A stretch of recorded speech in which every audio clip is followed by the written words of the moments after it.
Yo, this is Uyod Boxing Fanatics at sa araw na to ay mag-unboxing tayo dito nga sa pinadala sa ating kaibigan Boss Rich Don, isa sa mga sponsor natin, siyempre sa clothing. At shoutout pala sa E-Sprint Clothing at Boss RD Clothing. At ngayon may bago sila, yan ang abangan natin mga ka-Uyod Boxing Fanatics kasi matindi yun. Kanto Wear Clothing, yan yung matindi mga ka-Uyod Boxing Fanatics. Pero sa araw na to, i-unboxing muna natin to at ipakita ko sa inyo kung gaano kalupit ang clothing nila. Let's go!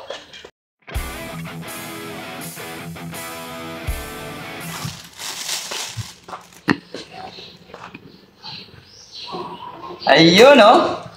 Grabe, ang tindi nito mga ka-Uyod Boxing Fanatics. Ayun oh! At isa sa bagay na isisiguro ko sa inyo mga ka-Uyod Boxing Fanatics, napakaganda ng quality ng tela. Ayan o. Maganda talaga. At ito, dalawa to mga ka-Uyod Boxing Fanatics. Ayan yung isa.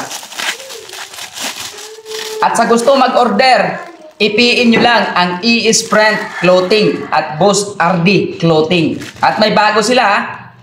Kanto Wear Clothing. Yan yung matindi. Ayun o. Grabe. Maganda mga ka-Uyod Boxing Fanatics. Yan. Yung may personal na ano tayo dito, pangalan, Uyod Boxing. Yung number natin, number 3, syempre. Ang ganda, ang ganda. At tara, susuotin natin mga ka-Uyod Boxing Fanatics. Ipapakita ko sa inyo.